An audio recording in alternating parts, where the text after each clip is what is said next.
ሰላም እንደምን አላችሁ ውድ ኦርቶዶክሳውያን እህት ወንድሞቼ፣ ዛሬ ረድኤተ እግዚአብሔርን አጋዥ በማድረግ እንግዲህ መንፈሳዊ ሕይወታችን ጋር ተያይዞ ያለውን ነገር የንስሐ ኃይልና የተስፋ መቁረጥ ወጥመድ በሚል ርዕስ ዛሬ እናወራለን። በዋናነት እንግዲህ ይህ ርዕስ የተመረጠበት ምንድነው? በጣም ብዙ ወጣቶች በአሁኑ ሰዓት ተስፋ እየቆረጡ ይገኛሉ። ስለ ንስሐም የሚያውቁ ወጣቶች በጣም ትንሽ ከመሆናቸው አንጻር ይህን ነገር መርጬላችኋለሁ። ታዲያ በዋናነት እነዚህን ነገሮች እንግዲህ ስናይ ሰፋ አድርገን ለማየት እንሞክራለን። ህይወት በውጣ ውረድ የተሞላች ናት። ታዲያ አንዳንዴ በኃጢአት ስንወድቅ ከእግዚአብሔር የራቅን እግዚአብሔር የተወን ይመስለናል። ተስፋ መቁረጥም በዛ አጋጣሚ ያጋጥመናል ማለት ነው። እንግዲህ በዚያ ቅጽበት ሁለት መንገዶች ከፊታችን ይቆማሉ። አንደኛ ወደ ብርሃን የሚመልሰን ወደ እውነተኛው መንገድ የሚያሳየን ንስሐ የሚባል ሁለተኛ እድል አለ።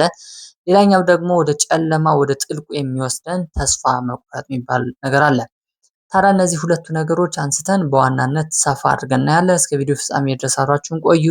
ለዚህ ቻናል አዲስ ከሆናችሁ ይህ ቻናል መንፈሳዊ ይዘት ያላቸውን ነገሮች በዋናነት ያቀርባል። ታዲያ ሰብስክራይብ የምትል በተን አለች፣ እሷን መጫናችሁ አትርሱ። ቤተሰብ የነበራችሁ ደግሞ ላይክ እና ሼር ኮመንት አድርጉ፣ ለብዙ ቤተሰብ እንዲዳረስ ማለት ነው። እስከ ቪዲዮ ፍጻሜ ድረስ አብራችሁን ቆዩ እያልኩኝ እሱን እየጋበዝኳችሁ ወደ ሀሳቡ ሄዳለሁ። ዛሬ እንግዲህ ንስሐ የሚለውን ነገር አንስን ትንሽ እናወራለን። በእርግጥ ስለ ንስሐ አንድ ቪዲዮ ሰርቻለሁ፣ እሱን ገብቶ ማየት የተሻለ ነው። ግን ከተስፋ መቁረጥ ጋር ምንድነው የሚያያይዘው የሚለውን ነገር ለማንሳት ያክል ንስሐ ምንድነው፣ ከዛ ደግሞ እንዴት እናየዋለን የሚለውን ነገር እናንሳ። ንስሐ የነፍስ መታጠቢያ ነው ይሉናል እንግዲህ አባቶቻችን። ንስሐ ማለት መሸነፍ ማለት አይደለም፣ ይልቁን ወደ እግዚአብሔር አቅጣጫን ለማስተካከል የሚረዳን ትልቅ የሆነ ነገር ነው። እንግዲህ ንስሐ ቆሻሻ ማስወገጃም ተብሎ ሊገለጽ ይችላል። ሰውነታችን ሲቆሽሽ በውሃን ታጥበን ከጭቃው ከክፉ ነገሩ ከእድፉ እንደምንነጻ ሁሉ ለንስሐ ህይወታችን ላይ ደግሞ ለነፍሳችን መቆሸሽ በስጋዊ ፍትወት ላይ መውደቋ በዝሙት በተለያየ ነገር መውደቋ የሚያነጻት ነገር ንስሐ ነው። ልክ ንስሐ ታዲያ ቆሻሻ ማስወገጃ ውሃ ብለን ልንገልጸው እንችላለን። በሌላ በኩል የእግዚአብሔር ስጦታ ብለን ንስሐን ልንገልጸው እንችላለን። እግዚአብሔር እንዴት ነው የእግዚአብሔር ስጦታ የሚሆነው? እንየው። ንስሐ እግዚአብሔር ለሰው ልጆች የሰጠው ሁለተኛ እድል ነው። አንድ ሰው መጀመሪያ አትበድል፣ እንደዚህ አታድርግ፣ በህግና በትእዛዝ ኑር፣ እግዚአብሔር በፈቀደልን መንገድ ኑር ተብሎ አንድ ነገር ይሰጠዋል። ከዛ በኋላ ያለው ነገር ምንድነው? ሰውየው ነገሮችን አልሆን ብለውት አልቆጣጠር ብሏቸው ኃጢአት ከሰራ ድጋሚ እግዚአብሔር ወደሱ እንዲመጣበት ያዘጋጀው መንገድ ነው።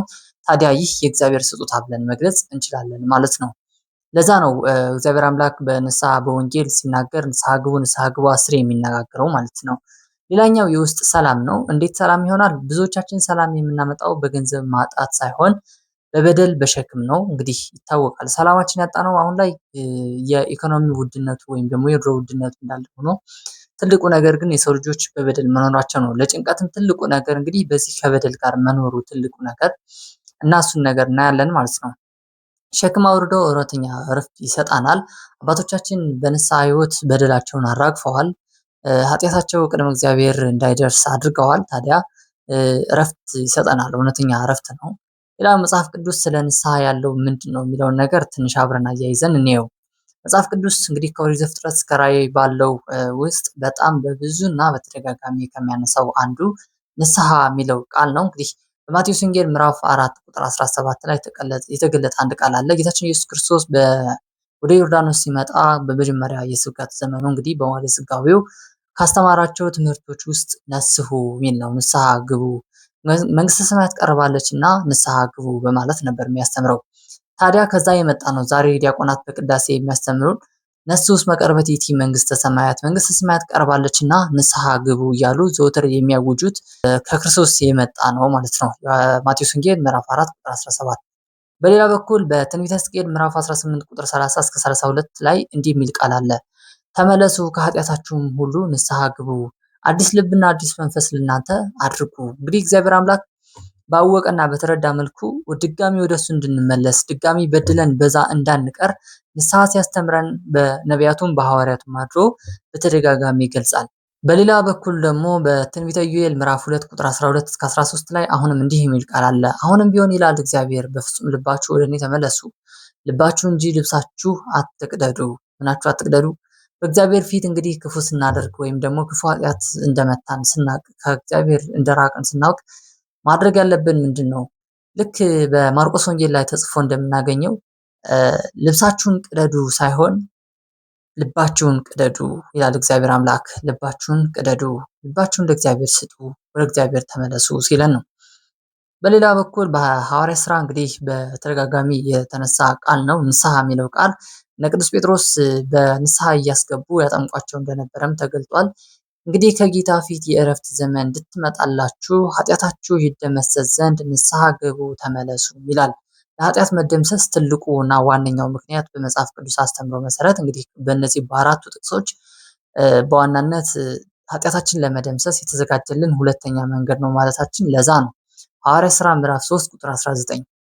እንግዲህ ሌላኛው ቃል የምናየው ደግሞ ተስፋ መቁረጥ የሚለው ነገር ነው። የጠላት መሳሪያ ነው። እንግዲህ ተስፋ መቁረጥ በጣም ሰይጣን ከሚጠቀምበት ትልቁ ነገር አንዱ ተስፋ መቁረጥ ነው። ሰው ልጆች እንግዲህ መጀመሪያ ኃጢአቱን እንዲሰሩ ቀላል አድርጎ ያሳያቸዋል። ዝሙቱ ለዓለም የተፈጠረ የስጋዊ ፍትወት መፈጸሚያ ለሰው ልጆች የተፈጠረ ነገር አድርጎ ቀለል አድርጎ ሊያሳያቸው ይችላል። ከዛ በኋላ ደግሞ ወደ እግዚአብሔር እንዳይቀርቡ ተስፋ ያስቆርጣቸዋል። አንተ እኮ የሰራው ትልቅ ነገር ነው፣ ዝሙትን በእግዚአብሔር የሚጸየፈውን ነገር ነው የሰራው፣ በእጅህ ደም አለብህ እያለ ድጋሚ ያስታውሰናል ማለት ነው። ታዲያ ከዚህ ጋር ተያይዞ ተስፋ መቁረጥ የሚባል በጣም ኃይለኛ የሆነ ነገር አለ። ተስፋ መቁረጥ ደግሞ ወደምን ይወስዳል? ራስን ወደ ማጥፋት ይወስዳል። አሁን ላይ በጣም ብዙ ወጣቶች በዓለም አቀፍ ደረጃ ራሱ ብዙ ወጣቶች ናቸው ራሳቸውን የሚያጠፉ ያሉት እና ይህን ነገር ለማስቀረት በጣም ብዙ መምህራን እየለፉ እየተጉ ይገኛሉ። እውነት ለመናገር ይህ ተስፋ ማስቆረጥ ሰይጣን መጀመሪያ ኃጢአቱ ቀላል አድርጎ ያሳየናል ብለናል። ሌላኛው ነገር ደግሞ ተስፋ ማቁረጥ ማለት የእግዚአብሔር ይቅርታ ከኔ ኃጢአት ያንሳል ብሎ ማሰብ ነው። ወይም ደግሞ እግዚአብሔር አምላክ ይቅር አይለኝም ብሎ ማሰብ ነው። እግዚአብሔር ግን እውነት የምህረት አምላክ መሆኑን እንዴት እንሰብክላችኋለን? ሐዋርያቱን ተመልከቷቸው፣ ስንቶቹ ወድቀው እንደተመለሱ። ነቢያቱን ተመልከቷቸው፣ ስንቶቹ እነ ኤልያስ በስንት ነገር ወድቀው ድጋሚ ወደ እግዚአብሔር እንደተመለሱ ማየት ብቻ ወደ እግዚአብሔር እንድንመለስ ይረዳናል። በዚህ ተስፋ መቁረጥ በሚለው ውስጥ ሁለት ሐዋርያት በዋናነት አንስተን እናያለን።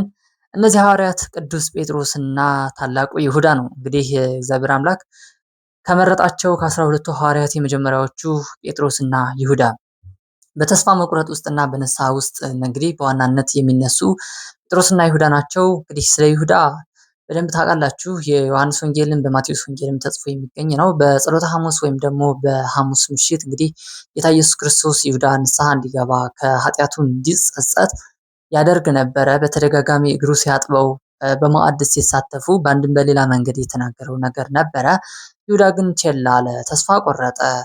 እግዚአብሔር አምላክ ንስሐ እየሰጠው ያስተካክል እያለው እያለ ግን እሱ ከዛ ይልቅ ወታደሮችን መምራት መረጠ እና ተስፋ መቁረጥ በጣም አደገኛ የሆነ ነገር ነው። ታዲያ ለተስፋ መቁረጥ ሌላኛው ሪቨርሱ ደግሞ ንስሐ የሚባለው ነገር ነው፣ መመለስና መጸጸት ነው። ይሁዳ ግን እግዚአብሔር አምላክን ሳይቀበል ንስሐውን ሳያጣጥም ሞተ። ሐዋርያት ሥራ ላይ ተጽፎ እንደምናገኘው በኋላ የደም መሬት ገዙበት ብሩ ይላል ሐዋርያቱ እንግዲህ። በሌላ በኩል ጴጥሮስ ነው። ዮሐንስ ወንጌል ምዕራፍ 19 እና 18 አካባቢ ያለ ቃል ነው። ጴጥሮስ አስቀድሞ እንዲህ ብሎ ነበረ፣ 60 ጊዜ ትክህደኒ፣ 3 ጊዜ ትክደኛለህ፣ ዶሮ ሳይጮህ 3 ጊዜ ትክደኛለህ ብሎት ነበረ። በኋላ ግን ቅዱስ ጴጥሮስ አልሆነለትም፣ ክዶታል፣ 3 ጊዜ ክዶታል። በኋላ ግን ክርስቶስ ዘወር ብሎ ሲያየው የንስሐ መንገድ መሆኑ ነው፣ ተጸጽቶ ተመልሷል ማለት ነው። እና ተስፋ መቁረጥ እንደሌለብን ከጴጥሮስ መማር፣ ንስሐን ወደ እግዚአብሔር ድጋሚ መመለስን ከቅዱስ ጴጥሮስ መማር ይጠበቅብናል። ከተስፋ መቁረጥ እንዴት እንውጣ? አባቶቻችን እንዴት መውጣት እንዳለበት በጣም በሰፊው አስተምረዋል። መጽሐፍ ቅዱስ በራሱ በጣም ብዙ ነገሮችን ያነሳል። እንግዲህ እነዚህ ነገሮች ወደ ተግባር መቀየር የሚጠበቁብን ነገሮች ናቸው በዋናነት። ታዲያ የእግዚአብሔርን ቸርነትን ማሰብ ትልቅ ነገር ነው። የእግዚአብሔር ምሕረት እንደ ባህር ነው፣ የኛ በደላችን ደግሞ እንደ አንድ ጠብታ፣ እንደ አንድ የደም ጠብታ ብለው ያስተምራሉ አባቶቻችን። ውቅያኖስ ላይ ወስዳችሁ አንዲት የደም ጠብታ ጠብ ብታደርጉ ውቅያኖስን ደም በደም ማድረግ አትችሉም፣ ወይም ደግሞ ከውሃነት ባህሪ ወደ ደምነት ባህሪ መቀየር አትችሉም። ታዲያ ከውቅያኖስማ የእግዚአብሔር ምሕረቱ አይሰፋምን? ከውቅያኖስማ አምላክ በእጁ ዓለምን ጨብጦ የያዘው ታላቁና ገናናው ክርስቶስ ኢየሱስ አይበልጥምን? ብለው ያስተምሩናል። እናም ተስፋ ላለመቁረጥ ትልቁ ነገር የእግዚአብሔር ምሕረት ሰፊ መሆኑን ማሰብ ነው። ስንቶች አባቶቻችን በድለው፣ ስንቶች አባቶቻችን ወድቀው እንደተመለሱ እናስታውሳለን። አባ ዳንኤል እናስታውሳለን። በመጽሐፈ መነኮሳትም በህንፃ መነኮሳትም በአረጋዊ መንፈሳዊም ደግሞ የተጻፉ አብዛኞቻችን አባቶቻችን በድለዋል። እግዚአብሔር እኛ ከምንበድለው በላይ የበደሉ አሉ። አንዳንዶቹ በዝሙት የወደቁ አሉ። ታዲያ እነዚህ አባቶቻችን እንግዲህ የተመለሱበት ዋነኛው ምክንያት የእግዚአብሔርን ምሕረት በማሰብ ነው። የእግዚአብሔር ምሕረቱ ሰፊ እንደሆነ እያሰቡ ነው። እነሱ አባቶቻችን ባለመበደላቸው ሳይሆን የሚበልጡን በድለውም ቢሆን ወደ እግዚአብሔር በመመለሳቸው ነው። እውነት ለመናገር እኛ ወጣቶችን የሚበልጡን። ታዲያ እነሱን ማሰብ ትልቅ ነገር ነው። ውድቀትን እንደ ትምህርት ማየት ይሉናል። ሁለተኛ ሀሳብ ነው። ውድቀት እንግዲህ የጉዞ ማብቂያ አይደለም። አንድ ህፃን ልጅ ሲያድግ ታስታውሳላችሁ። ስንት ጊዜ ይወድቃል፣ ስንት ጊዜ ይነሳል። እናቱ እቅፍ እንኳን ለመድረስ ይወድቃል፣ ይነሳል፣ ይወድቃል፣ ይነሳል፣ አሁንም ይነሳል። ከዛም በእግዚአብሔር ቸርነት በእግዚአብሔር ረድኤት ቀስ እያለ እየተንገዳገደ እየወደቀ እየተነሳ ወደ እናቱ እቅፍ ይደርሳል። ከዛም ቆሞ መሄድ መራመድ ይጀምራል። ክርስቲያንም እንደዚሁ ነው። በህይወት ዘመኑ ስንት ጊዜ ወድቄ ስንት ጊዜ ልነሳ ተብሎ ይህን ያህል ወድቀ ይህን ያህል ተነሳ የምንለው ነገር አይደለም። ምሳሌ 26 ላይ የተጻፈ አንድ ቃል አለ። ጻድቅ 7 ጊዜ ይወድቃል 7 ጊዜ ይነሳል ነው። ይህ ቃል እውነት ለመናገር ያን ጊዜ የተጻፈ ቃል ነው እንጂ እኛ ከዛ በላይ ልንወድቅ ልንነሳ እንችላለን ማለት ነው። እግዚአብሔር አምላክ ሁልጊዜ እየወደቅን ሁልጊዜ እንድንነሳ እንኖር የሚፈልግ አምላክ ከመሆኑ ጋር ተያይዞ ተስፋ ላለመቁረጥ እንሞክራለን። ሌላ አሁኑኑ መነሳት ነው። የመዳን ቀን መቼ ነው ቢሏችሁ ዛሬ ነው፣ ከዛሬም አሁን ነው ይላል ወንጌል። ነገ መለሳለሁ አትበል። ነገ ራሱ የራሱን ክፋቱን የራሱን እንትን ይበቃዋል። ነገ የሰይጣን ቀጠሮ ሊሆንም ይችላል። ምናልባትም ሞታችሁ ዛሬ ሊሆን ይችላል። ምናልባትም ሞታችሁ ከሰከንዶች በኋላ ሊሆን ይችላል። ታዲያ እግዚአብሔርን አሁን ወድቃችሁ ለምኑት። አሁን እግዚአብሔር አምላክ ሄዳችሁ ይቅር በለን በሉት። በኃጢአትም በብንም የወደቃችሁ ሰዎች የመዳን ጊዜ አሁን ስለሆነ ማለት ነው። ሌላው እንግዲህ እንደማጠቃለያ የምናያቸው ሀሳቦች ታዲያ ወዳጅ ሆይ የሰራው ኃጢአት ቢከብድም ደግመህ ብትወድቅም ተስፋ አትቁረጥ። እግዚአብሔር የሚፈልገው ፍጹም ሆነህ እንድትመጣ ሳይሆን ከነ ድክመትህ ከነ ጉስቁልና ከነ ኃጢአትህ ወደ ደጁ እንድትመጣ ነው። ከነ ችግርህ ማረኝ እንድትለው ነው። በማቴዎስ ወንጌል ምዕራፍ 12 እና የተጻፈች አንዲት ሴት አለች። ይህች ሴት ምንድነው ያደረገችው? ከነ ኃጢአቷ ከነ በደሏ ከነ ደሟ ወደ ክርስቶስ ቀረበች። ከዛም ከኋላ ሆና ጨርቁን ነካች። እግዚአብሔር አምላክም ባወቀ አዳናት። ደሟ ቀጥ አለ ነው የሚለው እዛ ወንጌል ላይ እና ከነ በደልህ ከመጣህ ነው ከነ ኃጢአትህ ከመጣህ ነው እግዚአብሔር አምላክ ይቅር የሚልህ። ታዲያ ከነ በደሉ ማልሄድ ማን አለ? አገልጋዩ ነው? ሊቀ ጳጳሱ ነው በደል የሌለበት? ማን ይሆን በደል የሌለበት? በፊቱም አንድ እግዚአብሔር አምላክ ቢሆን ኑሮ ቅዱሳኑም መላእክቱም ንጹሐን ባልሆኑ ነበረ። እግዚአብሔር በወደደን ግን ሁሉም ነገር እንደ ንጹህ ይቀበላል። ሁሉም ነገር ከነድፉ ሁሉም ነገር ከነቆሻሻው ይቀበላል። ታዲያ ከነበደላችን ከነ ኃጢአታችን እየመረረን ቢሆን እንደ ክርስቲያን መሄድና ከእግሩ ወድቀን ማረኝ ማለት ያለብን አሁን ነው። እንግዲህ ይህን ቪዲዮ በዋናነት የምሰራላችሁ እነዚህ ሁለቱ ነገሮች ንስሐና የተስፋ መቁረጥ የሚለውን ነገር በጣም ብዙ ወጣቶች ተስፋ የሚያስቆርጡ ነገሮች ስለሆኑ ነው። አባቶቻችን ያስተምራሉ፣ በእርግጥ እውነት ነው። ግን ትንሽ አንዳንዴ ትምህርታቸው ረቀቅ ስለሚል ስለማይረዳንም ጭምር ለመረዳት ያክል ነው። በሌላ ቪዲዮ እስክንገናኝ ድረስ የእግዚአብሔር አምላክ ቸርነቱ ረድኤቱ አይለየን እያልኳችሁ ታዲያ ለዚህ ቪዲዮ አዲስ ከሆናችሁ ሰብስክራይብ አድርጉ። እውነት ለመናገር ለወዳጅ ዘመዳችሁ ብትልኩላቸው በተለይ ወጣቶች በጣም የሚጠቅም ትምህርት ከመሆኑ አንጻር እንድትበረቱበት አብረን እንበረታለን። መንፈሳዊታችንን አብረን እንድናሳድግ በኮመንት ደግሞ ከዚህ ያላነሳቸው ጥያቄዎች ካሉ እንዲሁም ደግሞ እንድንወያይባቸው የምትፈልጉ ሀሳቦች ካሉ አንሱና ጠይቁ። ይህ እንግዲህ እኔ ወንድማችሁ ነኝ። በደንብ መጠየቅ ትችላላችሁ። የቻልኩትን ያክል ለመመለስ ሞክራለሁ። ካልቻልኩ ቅዱሳት መጻሕፍትን አገላብጬ አባቶችን ጠይቄ እመልስላችኋለሁ በእርግጠኝነት። ታዲያ እግዚአብሔር አምላክ ማበርታቱና ብርታቱን ይስጠን። በሌላ ቪዲዮ እስክንገናኝ ድረስ ሰላማችሁ ብዝት ይበላችኋለሁ። ሰላም ቆዩ። ቸር ሰንብቱ። የእግዚአብሔር ረድኤቱ አይለየን። መልካም ጊዜ ይሁንላችሁ።